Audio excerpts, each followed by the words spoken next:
Hello, my name is Zach, and my thesis is titled Shoreline Stabilisation Using Closed-Loop Design Principles. What I've developed is not so much a specific design, but a method for revegetating the shoreline around Lake Eildon that in theory could be expanded to much of the surrounding areas. It focuses on the use of available materials and is also about recognising that this is a recreational park with an established boating, camping and fishing tourism base. Although the park is an important reserve of remnant vegetation, it was also previously used as farmland, and as such we are working within a disturbed environment. So the question becomes about how can we tie these existing systems together in a way that is beneficial for both in terms of recreational and ecological outcomes.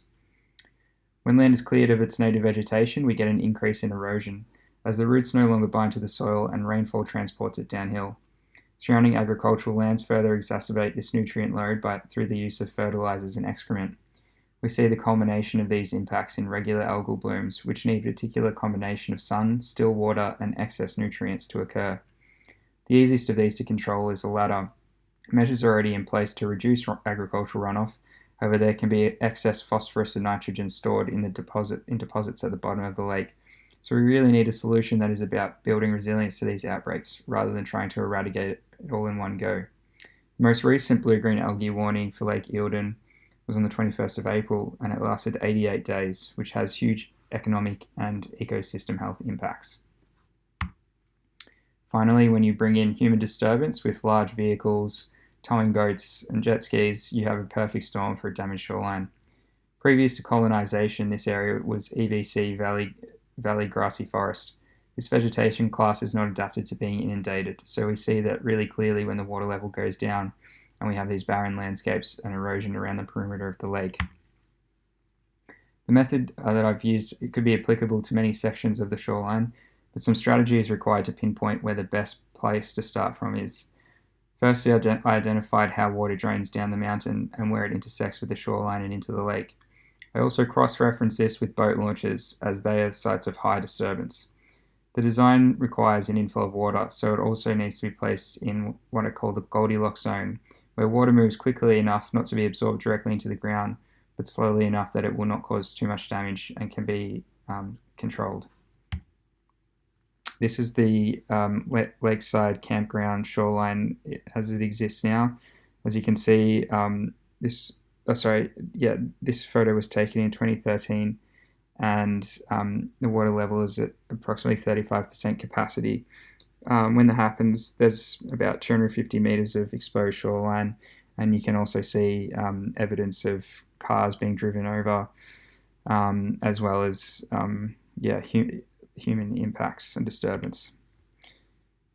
My design does two main things, which is to install a boat launch to confine vehicular access, and then the second thing is to install what I call wetland channels.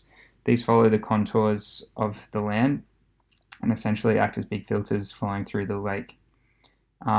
They support a community of plants that take up nutrients, as well as a bed of floodplain mussels, which can also filter large volumes of water.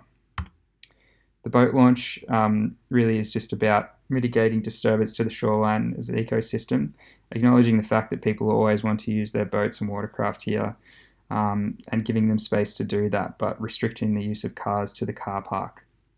It's pretty much as low tech as possible, featuring a compacted soil base, crushed rock battens to deter erosion, and a ship cradle rail system to transport watercraft into the water. In cross-section of one of the wetland channels, we see our floating wetland planters, which are created using clay harvested from the ground. We also have Velasunion ambiguus, the floodplain mussel. These are packed onto the underside of the wetland planters, and with time they dislodge and use the clay rubble as a substrate to form the mussel beds. These are already being used in Victorian dams and ponds to filter water and mitigate algal blooms, so there shouldn't be too many issues with them.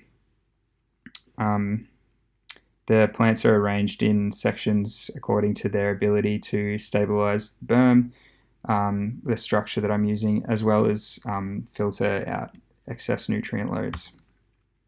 Water flows in from the top of the mountain and is essentially captured in the first half of the channel, which is the deepest point.